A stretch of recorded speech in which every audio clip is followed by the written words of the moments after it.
Hey there, you weak little maggots, and welcome to the Maxed Out Stats channel. I'm Yggdrasiel, the man with the World Tree energy and a hankering for delicious 480p Wii resolution. Today, we're embarking on a journey to finally get my boy Mac to try out Mistwalker's magnum opus. Mac, it's finally time to stop playing hard and start playing with your Wii. Balls. We're talking action command combat that's gonna make you sweat, romance that's deeper than even your DMs, and a soundtrack by Nobuo Uematsu that will vibrate your soul. This is the last story, Mac, but if you play your cards right, it's gonna be the first time you felt alive since college. So buckle up, Buttercup. It's about time you started figuring out exactly what you're missing. It's time to get sticky, get tactical, and also to get your nunchuck out. Dude, I played this on my Steam Deck. Oh, okay then. That works too. Thanks to Yggdrasil for doing the opening to this video and for recommending The Last Story. Go check him out. He's got great coverage of anything Xenoblade, Monolith Soft, and just JRPGs in general. Such a great channel. The Last Story is a game by Mistwalker, meaning we got my boy Sakaguchi on that shit.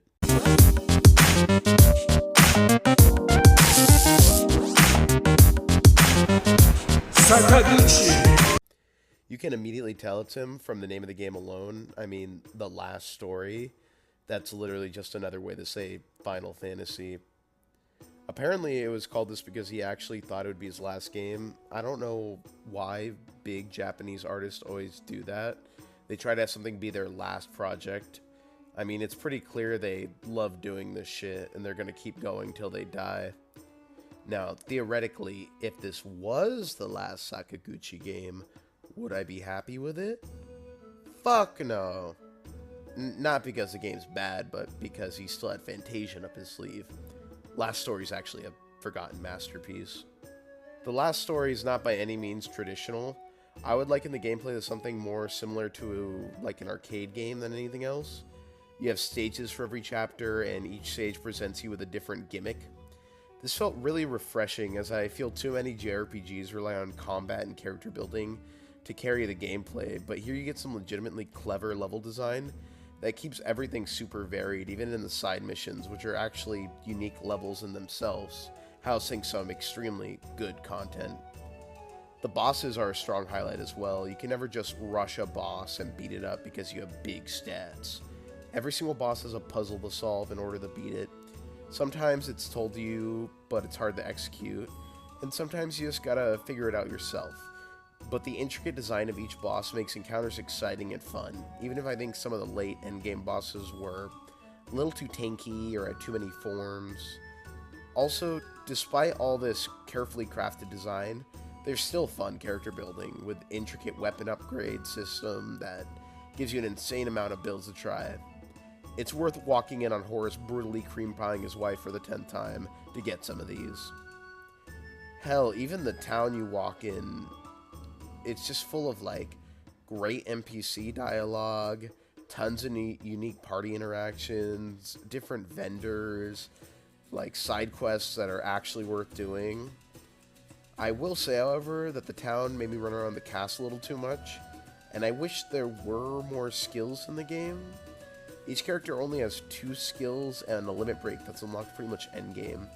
I was hoping for actual movesets you could switch out and strategize with, but you'll get real familiar with everyone's kit real quick.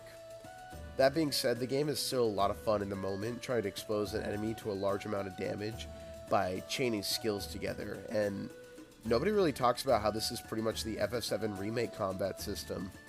Of course there are differences, but I definitely think they looked at this game for inspiration. So the candy is sweet, and the wrapper is even sweeter. While it's a Wii game, Sakaguchi made sure this had the amazing cinematography of his previous games, with some pretty rad cutscenes. The character designs really pop. If you're a Yoko Taro fan, you might notice the character designs are actually by the Drakengard artist.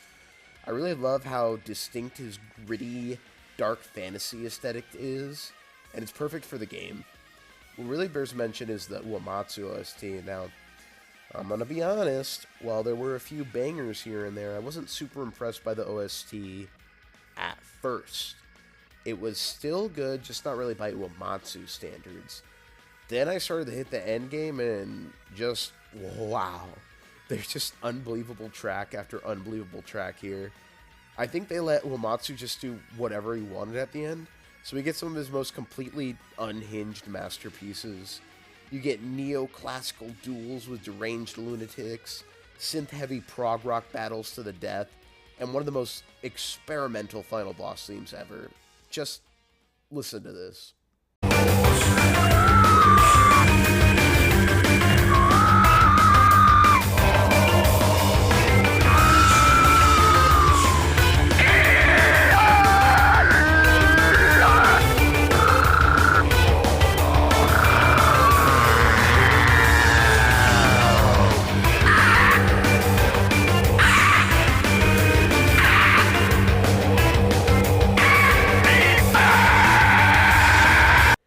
Lastly, I've got to talk about the tale that Sakaguchi has woven here.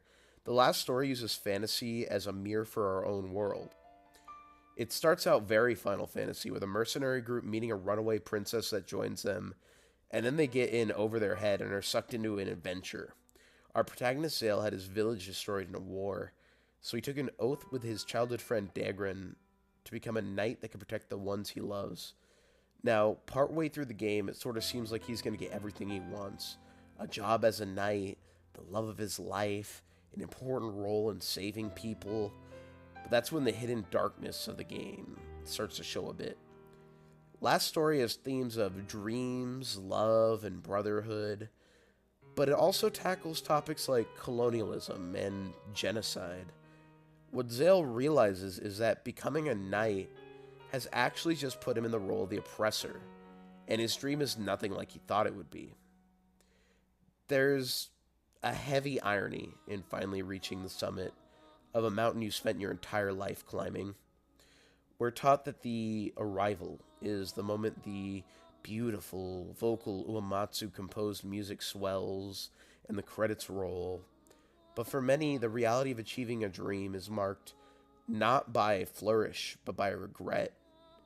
It's a difficult thing to talk about because the world treats success as a moral obligation. I know that all too well. To feel anything other than happiness when you win is often seen as ungrateful or even broken. But that feeling, that ache in your chest, it's more common than you'd think. I have no doubt this is something Sakaguchi was feeling while making the last story.